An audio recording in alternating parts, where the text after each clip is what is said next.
तो उसके पिता उसकी पढ़ाई छुड़वाकर उसको काम पर लगाना चाहते थे। टीचर के समझाने पर जैसे तैसे पढ़ाई तो बच गई, लेकिन जिंदगी आसान नहीं हुई। उसने अपनी पढ़ाई का खर्च उठाने के लिए होटल में वेटर का काम किया, पिता के काम में हाथ बटाया। वो पढ़ता जा रहा था बिना ये जाने कि उसको बनना क्या है। लेकिन एक बार एक अधिकारी ने उसके पिता से रिश्वत मांगी और उस दिन शेख अंसार अहमद ने यह तय कर लिया कि वो एक अधिकारी बनेगा।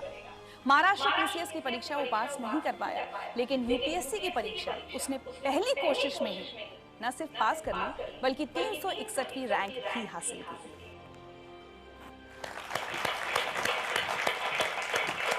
बहुत बहुत बहुत स्वागत है आपका जिंदगी लाइव में। मुझे बहुत अच्छा लग रहा है इतने यंग ऑफिसर को अपने सामने देखकर। चाहूंगी कि आप सबको बताएं कि किस उम्र में आपने यूपीएससी की परीक्षा क्लियर की है। मैं 21 साल का था तब मेरा रिजल्ट आया था। 21 साल की उम्र में मैंने एग्जाम क्लियर की थी। And you been one of the youngest? जी। वाह।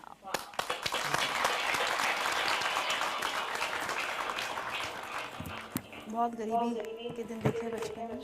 जी हाँ, बिल्कुल, क्योंकि मेरे पिताजी जैसा एक ऑटो रिक्शा ड्राइवर थे और जो बीपीएल फैमिलीज होती है, बिलो पॉवर्टी लाइन, जो घर आपने देखा अभी, वो घर भी हमें उसी के तहत मिला। तो एक बिलो पॉवर्टी लाइन की फैमिली में पैदा हुआ था। अच्छा, ये क्या हालात बन गए थे कि आपके फादर को स्कूल जाकर ये कहना पड़ा कि मैं इसको नहीं पढ़ा पाऊंगा? मेरे पिताजी को किसी ने बताया कि इसको पढ़ा के कौन सी नौकरी लगनी है, सरकारी नौकरियां नहीं है और हमारी कम्युनिटी के लोगों को नौकरियां नहीं मिलती, कोई नौकरी नहीं देता, तो उससे इसको पढ़ा के कोई मतलब नहीं है, आप इसे किसी काम को लगा दीजिए, घर में 2 पैसे आ जाएंगे। एक मैसेज सुनवाते हैं आपको। जब उसके पिताजी स्कूल में आए तो वो बोले उसका नाम निकालने का है, अब वो उसको स्कूल में नहीं रखने का। फिर मैंने बोला क्या करेंगे, फिर उसको वो क्या करेगा, तो उसको कुछ तो भी काम धंधा दे के काम करेगा। तो मैंने बोला ये अच्छा नहीं, और वो जहाँ तक पढ़ना चाहे उसको पढ़ना। इन्हीं की वजह से एक्चुअली मैं आज यहाँ तक पहुँचा। अगर ये मेरे पिताजी को नहीं बताते तो शायद मैं कहीं रिक्शा चला रहा था। आपकी अम्मी भी खेत में मजदूरी करती थी घर का खर्च चलाने के लिए? जी हाँ, बिल्कुल, घर का खर्च, और मैं जब पुणे में पढ़ाई कर रहा था तो मेरा भाई भी मुझे पैसे भेज दिया करता था, लेकिन पैसे कभी कभी कम पड़ जाते थे। तो मेरी अम्मी खेत में काम करती थी, लैंड लेबर, तो वो भी उसकी जो कुछ सेविंग होती थी वो मुझे भेज देती थी। चलिए आपके लिए एक और मैसेज। आंसर ने पहले पास से रात का भी चिराग लगा के पढ़ाई करता है। सो जा बोले होंगे तो नहीं, तुम सो जाओ, दिन कभी कभी दिन निकल जाना उसका। जो पहले पास से पहले से एक नंबर 1 आते गया तो आखिर तक नंबर 1 ही आया उसका। उसकी पढ़ाई को हमने कोई कमी नहीं आनी दी, घर का परस्ती बताई नहीं हमने उसको कहीं।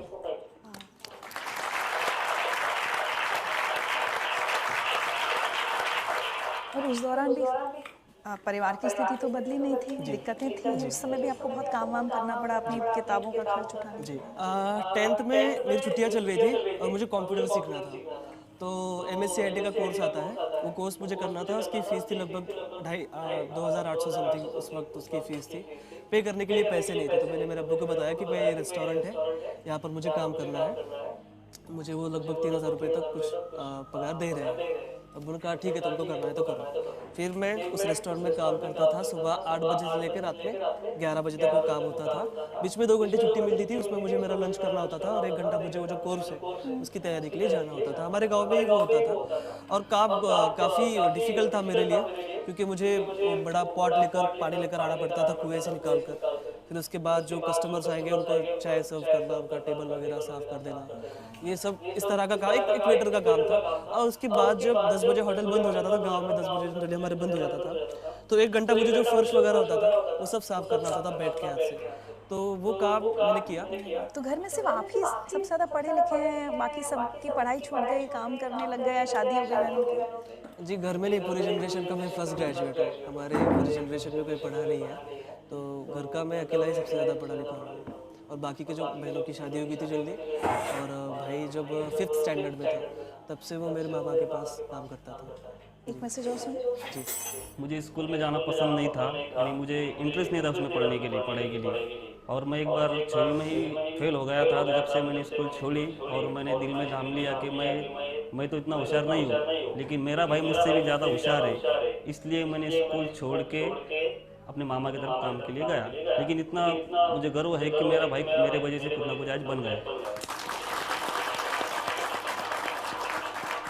मेरे सक्सेस का बहुत बड़ा क्रेडिट जो है मेरे माता पिता के बाद मेरे भाई को जाता है, क्योंकि देखिए अक्सर ये होता है कि बड़ा भाई छोटे भाई की पढ़ाई के लिए पैसे खर्च करता है, लेकिन यहाँ उल्टा था। छोटा भाई रात दिन मेहनत करके बड़े भाई को पैसे दे रहा था। ये आपसे छोटे हैं? जी। और मैंने 10वीं के छुट्टियों में काम किया, 12वीं की छुट्टियों में काम किया, कॉलेज के फर्स्ट ईयर की छुट्टियों में काम किया, लेकिन लास्ट के 2 साल जो बहुत अहम थे मेरे प्रिपरेशन के, उस वक्त मैंने कहीं कोई जॉब नहीं की। मुझे जो सारे पैसे थे मेरे भाई पूरी डेट के ऊपर मुझे ट्रांसफ़र कर देता था बैंक में, तो बहुत बड़ी बात थी मेरे लिए।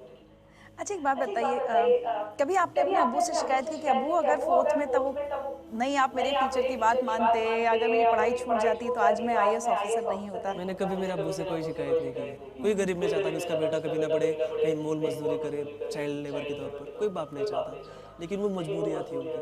सो मैं बहुत रिस्पेक्ट करता हूँ मेरे पेरेंट्स की। आज तो वो बहुत फख्र महसूस करते होंगे जी आपके ऊपर। जी जी जी। एक मैसेज और आया आपके लिए।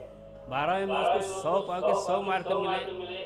आर्ट्स में वो भी, तो मास्टर लोग मुझे वहाँ बुलाए, बाहर वाले कॉलेज में मेरा सत्कार रखे, मेरा स्वागत करे, मेरे को बुलाए। फिर मेरे बहुत छाती ऐसी धड़कने को लगी कि मैंने बोला आप कुछ तो भी मेरा बच्चा बनने का काम का हो गया, कुछ तो भी है मेरे में ताकत। वो हिसाब से फिर मैं करते गया। फिर बाद में बोला अपने को जो घर भी बेचना पड़ा और दुकान भी बेचना पड़ी और गाड़ी भी बेचना पड़ी, तो भी बेच डालेंगे, अपन अपने बच्चों को पढ़ाएंगे।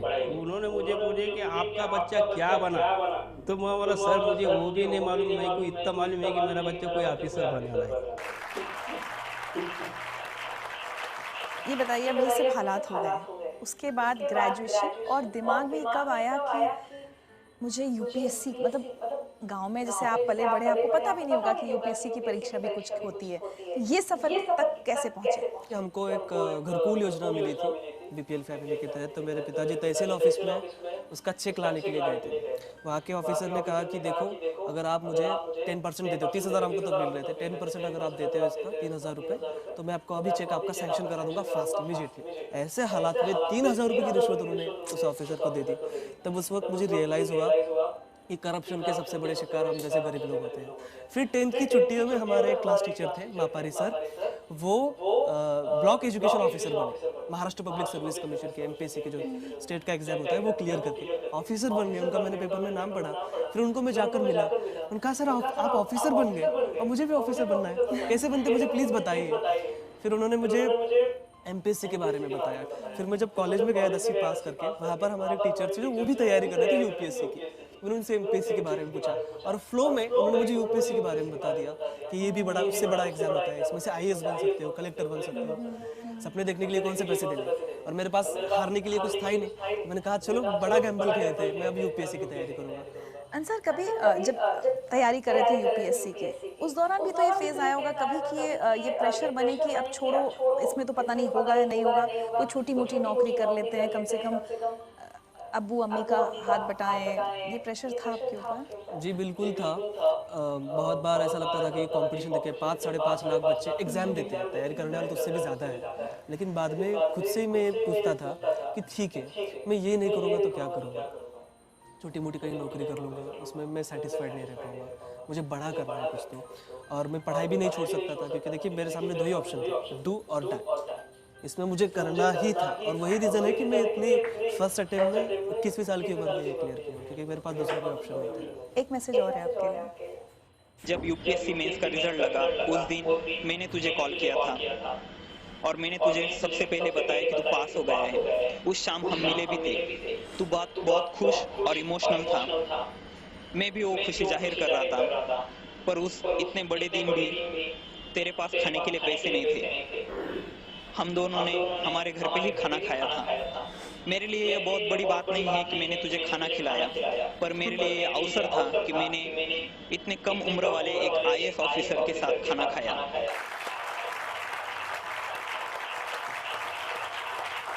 19 फरवरी के दिन मैं लाइब्रेरी में बैठा पढ़ाई कर रहा था और मुझे उसका फ़ोन आया। तो कहा सर UPSC का रिजल्ट आ गया।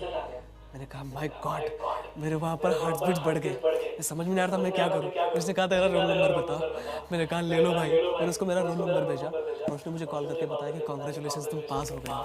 मैं आपको बता नहीं सकता कि वो खुशी क्या थी। मुझे ऐसा लग रहा था कि मैं सातवें आसमान पर हूँ, मेरे पैर ज़मीन पर ही थे, लेकिन मैं बहुत ज़्यादा खुश था। उस दिन शिव जयंती थी, पूना में नगाड़े बज रहे थे और मुझे ऐसा लग रहा था कि ये मेरी जीत के लिए बज रहे हैं। शिव जयंती के दिन मुझे ऐसा लग रहा था कि मुझे गिफ्ट मिल गया हो कोई। मैं बहुत खुश था। मैं मेरे दोस्तों के पास गया, हमने सेलिब्रेट किया। अब डिसाइड किया कि चलो बाहर खाने के लिए चलते हैं। अब जनरली देखिए, एक रूल तो ये है कि जो कुछ जीतता है उसको ही खिलाना पड़ता है, उसको ही बिल पे करना पड़ता है। लेकिन मेरे फ्रेंड्स को पता था कि बंदे के पास पैसे नहीं है, तो उन्होंने कहा कि यार छोड़ो यार, बाहर क्यों जाना, रूम पर ही खा लेते। तो हमने उसके रूम पर ही खाना खाया। So, मेरे पास सच्ची आज शब्द नहीं है आपकी बातें सुनकर कि इतनी खुशी हो रही है कि एक बच्चा कहाँ से कहाँ पहुँचा है और अब जल्द ही आपकी नौकरी की शुरुआत होने वाली है। आपको लगता है अंसार, आप जहाँ से आए हैं, आपका जो बैकग्राउंड है, क्या वो आपको एक अलग ऑफिसर बनाएंगे? मैं ये सोचता हूँ कि मेरे लाइफ में मैंने जो फेस किया है वो किसी और को फेस ना करना पड़े। तो जाहिर सी बात है कि मैं एक अच्छा ऑफिसर बन पाऊँगा। मेरे साथ वो मोटिवेशन रहेगा। जब भी मैं किसी बच्चे को कोई काम करते हुए देखूंगा तो मुझे वो फीलिंग आएगी कि कुछ साल पहले मैं भी ऐसा काम कर रहा था और मुझे बहुत बुरा लगता था जब मैं किसी को चाय सर्व करता था या किसी का टेबल साफ करता था। तो वो फीलिंग आएगी और मैं उसके लिए काम करूँगा। तो मुझे लगता है कि मैं एक अच्छा ऑफिसर बन पाऊँगा just because of my background.